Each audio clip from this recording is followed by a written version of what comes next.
9 de la mañana, 19 minutos. Con base, Felipe, en los resultados de las elecciones de ayer, va a ser muy difícil armar la lista para Congreso, para Senado, del pacto histórico por varias razones. Sí. Una, porque va a haber colados o coladas. Por ejemplo, ayer decidieron quiénes son los que tienen más votos, ¿cierto? Correcto. El que tiene más votos es Pedro Flores, por ejemplo, que es de Barranquilla. Sí, el clan Torres. Sí. Pero se va a colar María José Pizarro, que quiere encabezar ella. Y se quiere colar ahora Carolina Corcho, que fue la segunda de Iván Cepeda. ¿De dónde sacaría Carolina Corcho que ella va a ser la cabeza de lista, Néstor? No tengo la más mínima idea. Porque yo no había oído No. eso, pues yo siempre, o hasta ayer, No, es que le fue bien. que oía a la soltera más cotizada de Colombia, que iba a ser la cabeza, y dije, pero ¿no era la señora Pizarro? ¿Quién es la soltera más cotizada de Colombia? La ministra en una entrevista con Eva Rey dijo que era ok. Que ella era la soltera más codiciada de Colombia. Ya entiendo de qué me habla. Felipe, el otro problema, no solo que están apareciendo, y la doctora Corcho, para estos efectos, pues es una colada, ¿no? Que quiere que la metan en la lista. Bueno, pero con harto botico. Sí, 700,000 votos, Felipe, pues Sí. claro, yo también diría, para ser sincero, pero se van a métanme agarrar. pues porque ya se dejó contar. Y cuando- ¿Quién más se quiere colar, Néstor? Mire, se quiere colar María José Pizarro, que siente que tiene derecho y que habían hecho un acuerdo. Entonces se quiere colar Carolina Corcho. Pero como es lista cremallera, un hombre, una mujer, no necesariamente coincide el orden entre el más votado hombre o mujer. Claro. Entonces se va a meter una mujer que está debajo en número de votos que muchos hombres, por el hecho de ser mujer. Claro. Entonces eso en la Por práctica ejemplo, es una colada, ¿no? Por ejemplo, Patricia Caicedo quedó de quinta, creo, o de sexta en la lista de más adelante. votados y va de tercera o de segunda, dependiendo si entra Carolina Corcho o no.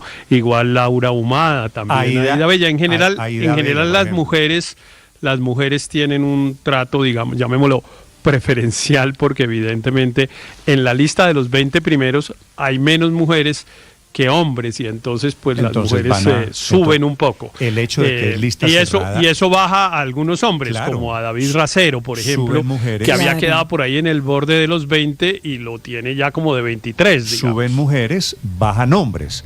Se cuelan mujeres, bajan hombres. Claro, pero ¿por qué María José habrá tenido corona y no habrá sometido su nombre? Digo, hablo de la senadora María José Pizarro. Porque le dieron a hacer la promesa.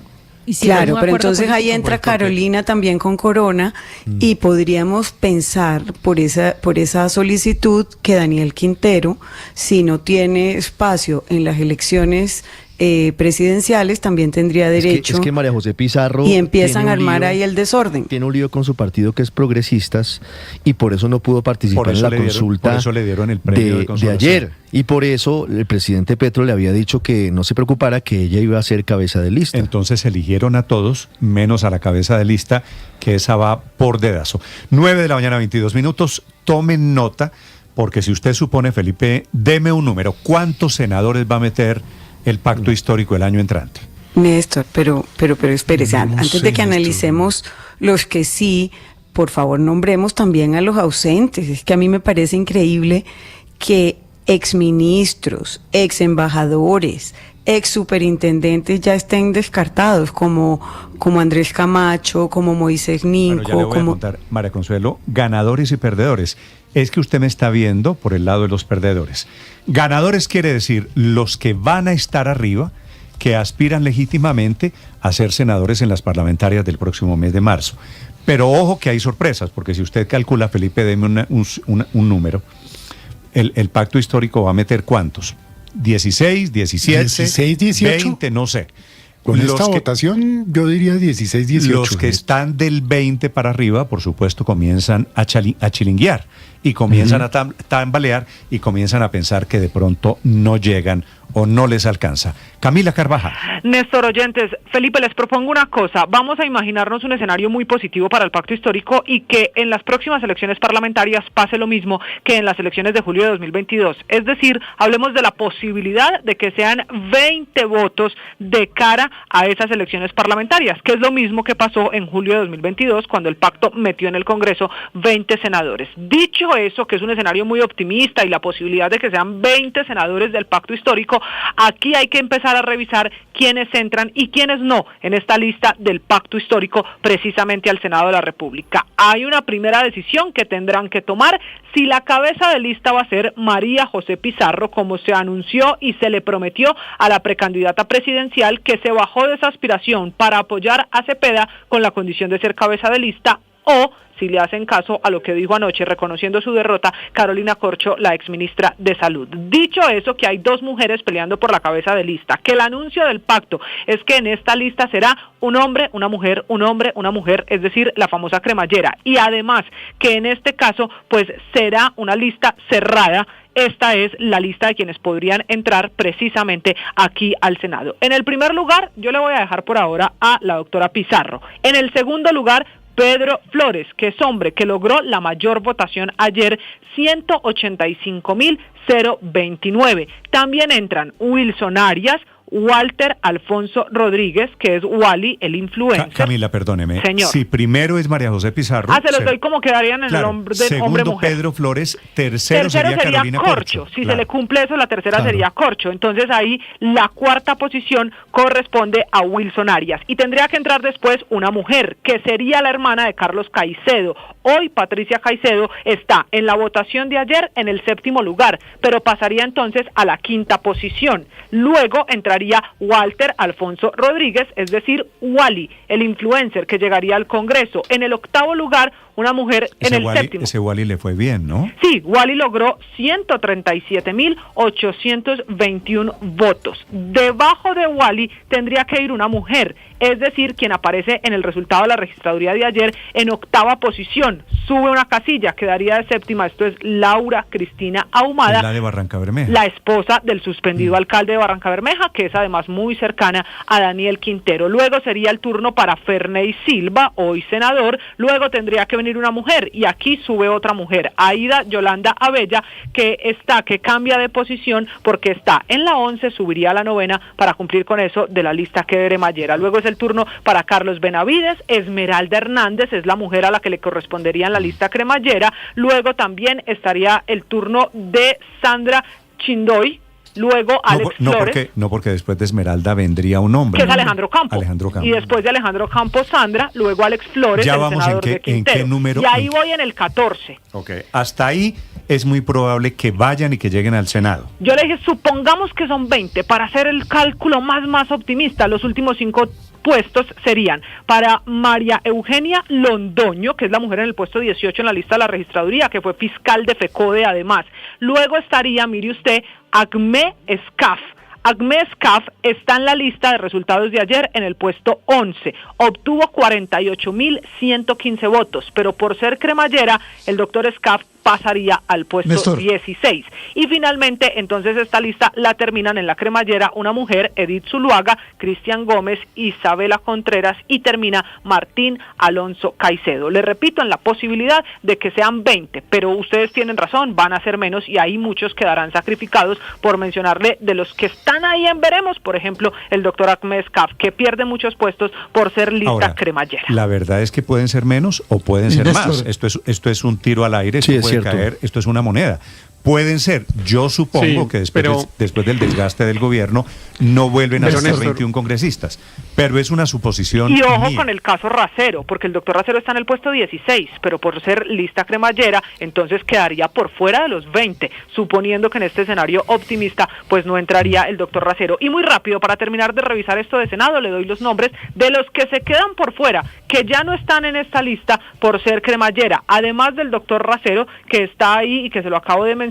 También hay que decir que Luis Guillermo Pérez, el exsuperintendente de subsidio familiar, queda por fuera pese a tener 30.711 votos. Isabel Cristina Zuleta, muy importante en el petrismo, con las ideas del presidente Petro en el Congreso en esta legislatura, pues está en el puesto 24, no alcanzaría a entrar. Ella logró 27.741 votos. En el puesto 25, otro que se queda por fuera, Julio César González, matador, no le alcanza para entrar en esta lista. Dagoberto Quiroga, el exsuperintendente de Servicios Públicos. Por fuera, William Dow, el exalcalde de Cartagena, que está en el puesto 27 porque logró 22.000 votos. El motorcito.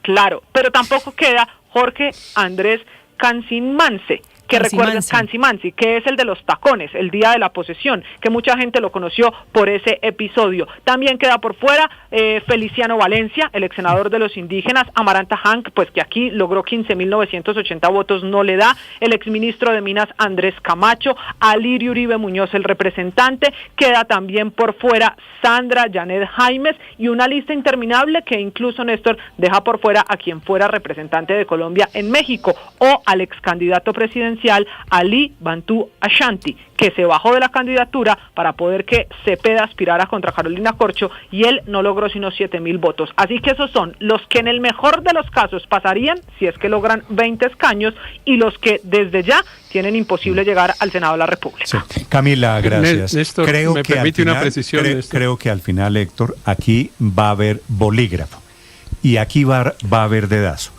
¿Por qué hay tantos ilustres que están por fuera de los primeros 20 cupos, que es donde van a estar los próximos senadores de Colombia, los 20? Pero no, Néstor, no es posible. Cuando un partido se somete a una consulta, está obligado a respetar sus resultados. ¿Y Carolina Corcho?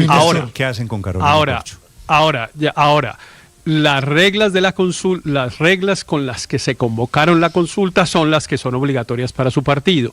Y esa regla, ese acuerdo tenía una primera regla, que es que la cabeza de lista del Senado de la República sería una persona de una terna de la que escoge el comité político del pacto. No, eso ya está una escogido. Terna que se conforma, una terna, pero déjeme explicar de esto el procedimiento, explicar el procedimiento. Es que llegamos. Pero es que hay un procedimiento, entonces no puede ser arbitrario.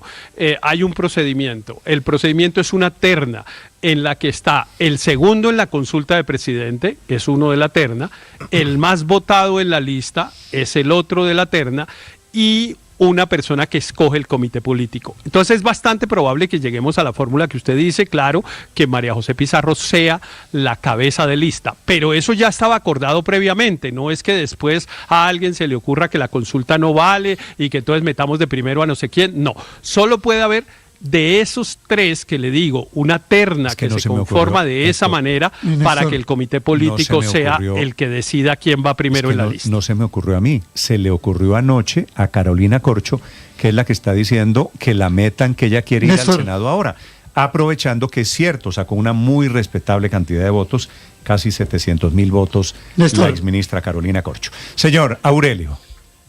Néstor, yo sí he echado de menos que en el análisis se haya pretermitido un aspecto que es central, y es que era la consulta del partido de gobierno, del partido que es dueño de los puestos, los contratos, el presupuesto y la burocracia. Aquí no salieron unos espontáneos a votar todos, pues, por cuál le parecía de los 144 candidatos. No, esto tenía involucrados a todos los... No, que iba a votar yo. A todo, porque es que esta no es la izquierda, esta ya... Petro logró con Benedetti hacer el travestismo de la izquierda de las ideas a la izquierda de los clanes politiqueros y los involucró a todos sus socios. He hecho un barrido por distintas regiones viendo a ver cuáles de los socios politiqueros de socios Petro metieron la mano en la consulta. Socios quiere decir caciques electorales, ¿no? Ape Cuello, Velasco, Temístocles Ortega, Antonio Correa en Córdoba, en general los de la nueva U, 18 alcaldes del Huila, como el señor director de la ANT del Huila, el señor Garrido, decía, van a participar 18 alcaldes del Huila. El grupo Rangel de Bolívar, le estoy haciendo ese listadito de los que metieron la mano de las estructuras politiqueras, amigas de Petro y de Benedetti, que le apostaron. Por ejemplo, ya hablamos del Clan Torres con Pedro Flores. No se le olvide que Wilson Arias es el dueño del SENA. Y usted sabe quién está detrás de Wally, ¿no? ¿Quién está detrás de Wally? Carrillo es el jefe de Wally. Carrillo, el de la ONG. Carlos Carrillo. El de la ONG RD, ese es el dueño de Wally, es el padre putativo de Wally, es Carrillo. Y el señor Silva, el del Cauca, es una hechura de Larraondo, de Temístocles Ortega. ¿Pero qué me está descubriendo, Aurelio? ¿Que todos tienen padrinos políticos? Pues sí, toda la gente que se mete en política, claro que tienen padrinos políticos. Y estos, es muy difícil. Y estos los hubo muchísimos el día de ayer, solo que nosotros a algunos les decimos clanes, castas, casas, lo que sea. Álvaro. Es muy difícil calcular resultados legislativos que en Colombia pues tienden a variar. Lo único que medio ayuda es una consulta de estas, en que un partido decide dejarse contar. Por eso es que muchos no tratan de no dejarse contar. Lo que decía Luis Ernesto, esta votación es casi idéntica a la que sacó el petrismo en la elección legislativa. Entonces eso debería indicar que puede mantener o subir de ahí. Y eso le conviene, sobre todo esos cálculos al candidato, porque si en el 2022 la lista de Congreso sacaron 2.8 millones de votos, Petro solo sacó 4.4 y en total casi 5 el partido, o sea que eso muestra que mucha gente que no vota por las listas de Congreso puede inclinarse para bien o para mal, para hacer bien o para hacer daño por el candidato de ese partido. Entonces, por ahora el único que puede hablar de posibilidades con números es el petrismo. Los demás vamos a ver, y yo creo que la oposición le conviene más ver la realidad que demeritar esto, porque pues el petrismo va a ser un competidor fuerte en las legislativas otra vez. No, nadie lo está demeritando. Eso no hay ninguna duda. Claro que el petrismo demostró ayer, por otro lado, creo que se ha achicado, para ser sincero, pues, pero también demostró... Son la mitad de los votos que sacaron en la consulta de Petro, ¿no? Que está vivo. María Consuelo. No, pero lo que sí es nadie lo está demeritando, son una fuerza con una capacidad de movilización importante y por supuesto estoy de acuerdo con lo que dice Aurelio, con el Estado y la contratación pública detrás, que eso no es poca cosa.